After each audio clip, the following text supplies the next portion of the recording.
கூடுதல் விவரங்களை வழங்குவதற்காக செய்தி அறையிலிருந்து இணைந்திருக்கிறார் நெறியாளர் பாலவேல். இனி உங்களிடம்.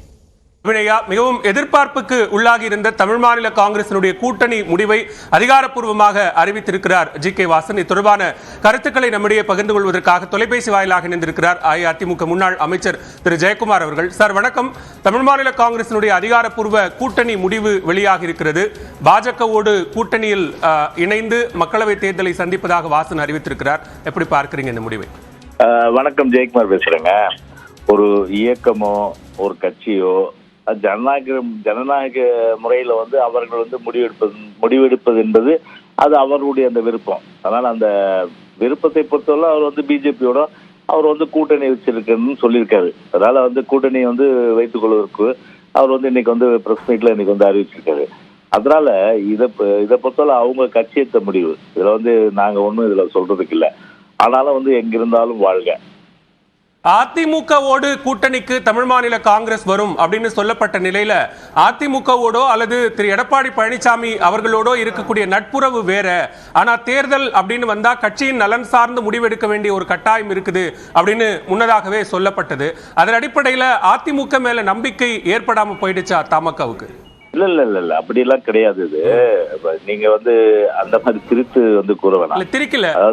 அதாவது எப்போதுமே அவரு நம்ம தமிழ் மாநில காங்கிரஸ் கட்சி தலைவர் ஜி.கே. வாசன் மரியாதை உண்டு. எனவே அவரை பொறுத்தவரை அவருடைய கட்சியினுடைய முடிவு அது கட்சியுடைய முடிவுக்கு ஏற்ப அவங்க செயல்படுறாங்கன்னா நம்ம யாருமே வலுக்கட்டாயம் பண்ண முடியாது.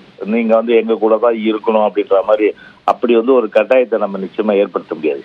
அதனால அவங்க ஒரு கட்சியினுடைய மாவட்ட செயல் மற்றவர்களும் கருத்து கேட்டு அந்த வகையில் அவங்க அந்த கருத்து கேட்டு அவங்க கூட்டணியில போயிருக்காங்களா அது அவங்களோட விருப்பமா தான் எடுத்துக்க முடியும். அதனால இதுக்கு நட்பு ரீதியா போய் எனக்கே பர்சனலா அவர் நம்ம அருமை ஜி.கே. நல்லா தெரியும். அது நட்பு ரீதி. அதனால ஒரு கூட்டணின்றது பார்த்தீங்கன்னா காலங்காலமா பார்த்தீங்கன்னா எல்லாமே பார்த்தீங்கன்னா ஒரு மாறி வருகின்ற சூழ்நிலை தான்.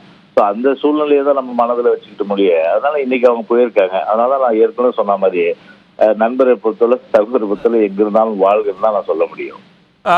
தொடர்ச்சியாக கட்சிகள் எடுக்கக்கூடிய, அதாவது கூட்டணியில ஏற்கனவே இடம்பெற்றிருந்த கட்சிகள் எடுக்கக்கூடிய இந்த முடிவு என்பது அதிமுக வரும் மக்களவை தேர்தலில் தனித்து விடப்படக்கூடிய ஒரு சூழல் உருவாகும் அப்படின்ற மாதிரியான நிலைமை எதுவும் இருக்கா?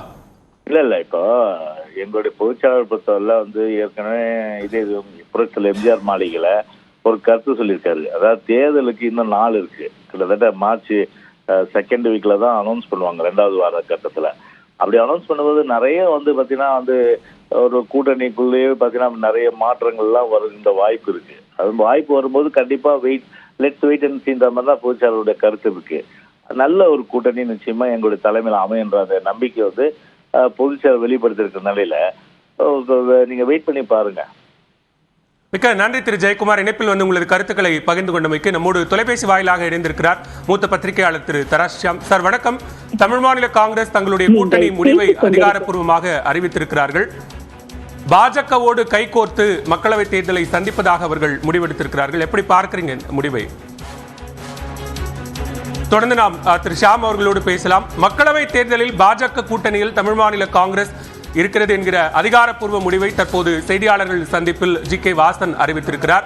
தமிழர் கலாச்சாரத்தை விரும்பக்கூடிய அரசாக பாஜக அரசு இருக்கிறது. 3வது முறையாக நரேந்திர மோடி பிரதமராக தேர்ந்தெடுக்கப்பட்டால் நாட்டின் பொருளாதார வளர்ச்சி மேம்படும் என்கிற ஒரு கருத்தையும் ஜி.கே. வாசன் தெரிவித்திருக்கிறார். அதிமுக கூட்டணிக்கு தமாக வரும் அல்லது எந்த கூட்டணிக்கு போகும் என்கிற ஒரு எதிர்பார்ப்பு நிலவிக் கொண்டிருந்த நிலையில் அதே நேரத்தில் அதிமுக பாஜக கூட்டணி மீண்டும் இணைய வேண்டும் என்பதற்கான முயற்சியையும் மிக அதிகமாக முன்னெடுத்தவர்களில் ஒருவராக ஜி.கே. வாசன் இருந்திருக்கிறார். அந்த அடிப்படையில் தற்போது ஜி.கே. வாசன் பாரதிய ஜனதாவோடு தேசிய ஜனநாயக கூட்டணியில் இணைந்து மக்களவை தேர்தலை சந்திப்பது என்கிற முடிவை அதிகாரப்பூர்வமாக அறிவித்திருக்கிறார். அதே நேரத்தில் இன்று தமிழ்நாடு பாஜக தலைவர் அண்ணாமலை ஜி.கே. வாசனுடனான சந்திப்பு நடைபெறும் என்று தெரிவிக்கப்பட்டிருக்கக்கூடிய நிலையில் இது கூட்டணி உறுதியாக இருக்கக்கூடிய நிலையில் தொகுதி பங்கீடு தொடர்பான அடுத்த கட்ட பேச்சுவார்த்தைகள் நடக்கும் என்று தெரிகிறது. நேற்றைக்கு தமிழக பாஜக மேலிட பொறுப்பாளர் அரவிந்த் மேனன் உள்ளிட்டோரிடம் ஏற்கனவே கூட்டணியை உறுதி செய்திருக்கக்கூடிய கட்சிகளான புதிய நீதி கட்சி உள்ளிட்ட கட்சிகளோடு, இந்திய ஜனநாயக கட்சி ஆகிய கட்சிகளோடு பேச்சுவார்த்தை என்பது நடைபெற்றது. அந்த பேச்சுவார்த்தையில் சுமூகமாக, அதாவது ஒரு ஆரோக்கியமான பேச்சுவார்த்தையாக அமைந்தது. தொகுதி பங்கீடு குறித்து உரிய முறையில் அறிவிப்பு வெளியாகும் என்று அக்கட்சியினுடைய தலைவர்கள் அறிவித்திருந்தார்கள். இந்த நிலையில்தான் தமிழ் மாநில காங்கிரசும் பாரதிய ஜனதாவோடு இணைந்து மக்களவை தேர்தலை சந்திப்பது என்கிற ஒரு அதிகாரப்பூர்வ முடிவை அறிவித்திருக்கிறார்கள். நாம் இது தொடர்பாக பல்வேறு பத்திரிகையாளர்கள் மற்றும் அரசியல் விமர்சகர்களுடைய கருத்துக்களையும் கேட்டு பெற இருக்கிறோம்.